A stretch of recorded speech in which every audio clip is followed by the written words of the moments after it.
Alors maintenant, des experts, évidemment, s'il en est, Epsilon, pour parler patrimoine data-driven, la transformation data-driven via le CDP, pilier de votre stratégie d'engagement marketing. Pour répondre à cette question, j'invite sur scène Sylvain Bélier d'Epsilon sur scène et qu'on peut applaudir, s'il vous plaît. Merci beaucoup. Je vous en prie, Sylvain, rejoignez-moi. Je vous confie ceci. Et je vous en prie. Bonjour à toutes et à tous. Je vais tenter en 10 minutes de ne pas sortir trop d'acronymes anglais, de ne pas dire trop le mot transformation, enabler, tous ces mots que vous entendez, je suppose, depuis hier, et d'essayer de cadrer un peu et de partager des retours d'expérience sur le sujet de la Customer Data Platform. Donc la CDP, finalement, est-ce que c'est encore un terme de boîte de consulting, d'agence ou d'autres choses, hein? Donc on a mis en place, on a beaucoup parlé de Data Lake dans les années 2010. Ensuite, on a parlé de DMP dans les années 2015-2016. Et il nous fallait un nouveau mot pour 2020, 2021, 2022. Donc on a parlé de la CDP. Si je redeviens un peu sérieux, clairement, il y a une accélération sur ce phénomène de marché autour de ces solutions. Donc justement, l'objectif est de voir un peu avec vous et de vous partager, de se dire est-ce que c'est des nouvelles capabilities, des nouvelles fonctionnalités, qu'est-ce qu'il y a de nouveau, pas de nouveau, et qu'est-ce que ça peut apporter. Avant de rentrer là-dedans, c'était quand même de se dire finalement la CDP, il y a des réalités business et un peu opérationnelles qui demandent aux clients finaux finalement, en tout cas les organisations, de se reposer des questions. Et c'est quand même ça, les CDP est à considérer comme un accélérateur où c'est pour répondre à des vrais enjeux business ou des vrais enjeux opérationnels. Les questions qui sont posées autour de ces solutions, c'est clairement la partie omnicanalité. Donc comment j'arrive à suivre mon client, quelles que soient ses interactions. Un deuxième sujet qui était la partie investissement, en tout cas la partie monitoring des investissements médias, donc la part d'investissement média dans le digital. Tout ce qui est lié, on en a parlé en introduction, à l'IA, mais surtout à l'accès de la donnée par le business. Donc d'essayer un petit peu de débaricentrer l'accès à la donnée par des data analystes purs côté IT et de dire comment aujourd'hui le business veut avoir accès à ces données et quelle taxonomie il souhaite avoir accès et quel niveau de granularité. Des questions qui se posent également parce que les DSI aujourd'hui commencent à embrasser clairement la partie cloudification et refonte de l'ensemble de leur architecture de données. Et deux effets de marché qui sont arrivés depuis l'année dernière.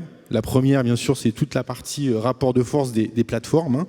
Donc on parle de cookieless, on parle d'iOS 14, on parle de tous les nouveaux algorithmes qui sont mis en place et qui finalement, de moins en moins, on va pour être capable de cibler des audiences comme on avait l'habitude de faire et de créer de la mesure, et toute la partie consent. Et ça, on a essayé d'un petit peu clairement de factoriser les grandes questions que nos clients se posaient.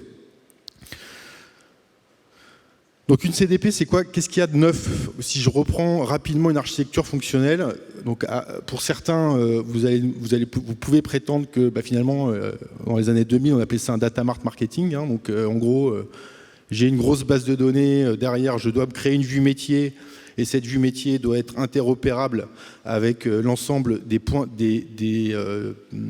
outils business en fait, et d'engagement client. Donc oui, mais clairement, c'est quand même une CDP est à considérer comme un écosystème avec des grands accélérateurs et qui va pouvoir collecter tout type de données en termes de volume et de variété et de vitesse. Un grand sujet, en tout cas un grand apport de valeur va être un peu l'identité-résolution, donc de pouvoir matcher de la donnée CRM basée sur un nom, prénom, un email, un numéro de téléphone, mais également avec toutes les données issues du digital et de pouvoir faire du cookie-based et du people-based, ce qui est une vraie nouveauté aujourd'hui dans la partie unification de ces données, de donner de la capacité sur étagère d'avoir des modèles algorithmiques et notamment de pousser un peu l'IA. Donc avant, jusqu'à encore aujourd'hui, hein, les data miners, les data scientists s'occupent de faire tous les scores, le score d'appétence, les scores de churn, les scores pour la promo, les scores de deuxième vente. Et aujourd'hui, ces solutions-là peuvent commencer à vous donner des premiers algos sur étagère. Mais il n'empêche pas que le data miner ou le data scientist peut mettre à disposition ces bibliothèques de scores dans ces outils. Et la dernière brique, qui est la partie vraiment engagement.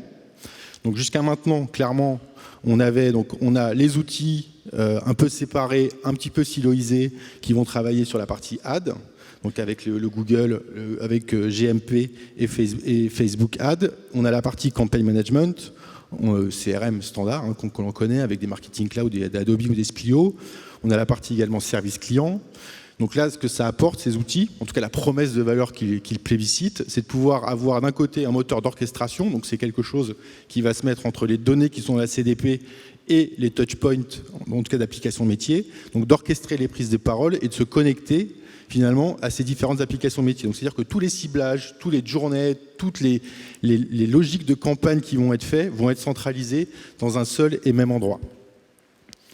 Du coup, l'écosystème, aujourd'hui, alors c'est très un peu considéré comme light, mais en tout cas, c'est de se dire ça ne va pas remplacer un outil de gestion de campagne que l'on avait, ça ne va pas remplacer ma BI ou ma database que j'avais, mais par contre, en tout cas, la fonction de marketing va être beaucoup plus consolidée et centralisée à un seul et même endroit. On va conserver mes assets, tout ce qui va être la partie data lake ou dataware, ou en tout cas gros puits de données ou data hub, et on va créer cette surcouche métier marketing qui va permettre d'avoir dans un même endroit à la fois cette vue client 360, mais qui va mixer du digital et également du off, tout ce qui est lié au point de contact adressé et du ad. Et un des sujets est de pouvoir aussi adresser en touchpoint l'ensemble des points de contact, plus seulement les points de contact connus, notamment basés sur la PII, mais également l'écosystème de l'AdTech. Donc c'est un peu la centralisation du MarTech et de l'AdTech. La maturité du marché aujourd'hui, donc j'ai voulu faire un focus un peu en France. Clairement, on est donc sectoriellement. Donc aux US, oui, on dira que ça a beaucoup avancé, au UK aussi, mais ça, c'est pas. Est-ce que c'est une vue de l'esprit? Je ne vais pas en juger. En tout cas, l'ensemble des acteurs, l'ensemble des grands secteurs par catégorie, on est plutôt majoritairement dans des points de vue. Donc de se dire finalement, est-ce que j'en ai besoin, pas besoin, quels sont mes irritants, est-ce qu'aujourd'hui, une CDP, quelle que soit, ça pourra réduire des irritants en termes de collecte de données, en termes d'ID, de réconciliation de données, en termes d'optimisation de mes investissements digitaux dans le média, en termes de connaissances clients, en termes de clienteling. Donc c'est là vraiment la partie point de vue. Et d'autres ont fait le choix, notamment dans le retail spécialisé, donc si je prends notamment dans le bricolage, dans la fashion, de travailler sur des étapes de build. Donc il y a pas mal aujourd'hui de ces acteurs spécialisés qui sont dans des problématiques de build de solutions. Et tout ce qui est retail et luxe sont vraiment dans des étapes aujourd'hui de conception. Donc ils ont passé le pas d'avant-projet, de business case pour pouvoir avancer. Donc on voit que le marché évolue avec une bonne dynamique, et ça depuis globalement 18 mois à 24 mois. Les acteurs aujourd'hui de CDP, il y en a 3 grands segments. Il va y avoir les gros cloud providers qui n'ont pas forcément les mêmes définitions d'une CDP que ce que peut avoir les vraies plateformes, enfin les plateformes d'engagement client, à l'instar d'un Treasure Data, d'un Adobe et d'un Salesforce. Les clouds, donc c'est vrai que Google et Azure et Microsoft vont vendre une CDP, mais comme un écosystème global d'activation, des couches basses jusqu'à les couches d'exposition de données. Ensuite, vous avez les best of breed aujourd'hui, donc c'est vraiment les pure players qui viennent de ce monde-là, donc il y a pas mal d'acteurs sur le marché français aujourd'hui. Et enfin, les plateformes, et donc aujourd'hui les plateformes, c'est plutôt Adobe et Salesforce qui essaient de en tout cas partager la taille du gâteau. Bien sûr, on parlera de use case en fait pour choisir. On aura toujours cette démarche de dire ok, il faut que je commence par mes besoins métiers, que je regarde en termes de conception de plateforme fonctionnelle. En tout cas, nous aussi, l'intérêt, c'est qu'on rentre par de nouveau au-delà des use cases. Je pense que collectivement, il faut se challenger sur le niveau de maturité aujourd'hui de mon business au regard de ce que je fais déjà. Et la CDP doit être considérée pas comme une nouvelle technologie, mais ça doit être considéré comme un vrai accélérateur par rapport à des pain points sur lesquels mon écosystème aujourd'hui n'arrive pas à répondre. La deuxième, c'est que vous le voyez, c'est un marché qui est ultra aujourd'hui, qui n'est pas du tout consolidé, qui est très protéiforme. On a les gros players, on a également les plateformes et on a beaucoup de best of breed. Donc il ne faut pas hésiter quand même à regarder quelle est la pérennité, la scalabilité de la solution et des acteurs qu'on aurait choisis.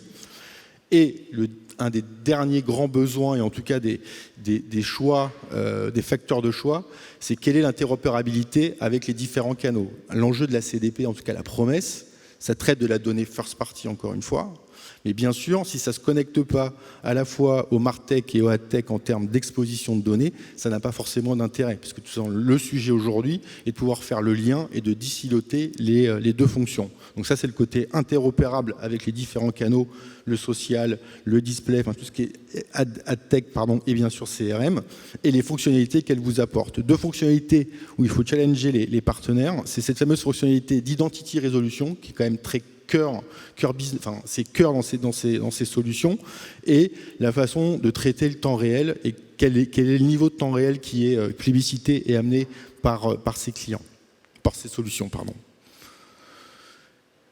Donc merci, j'ai time out à l'instant. Donc merci beaucoup de votre écoute et j'espère vous avoir apporté quelques réponses quant à ce sujet. Merci beaucoup.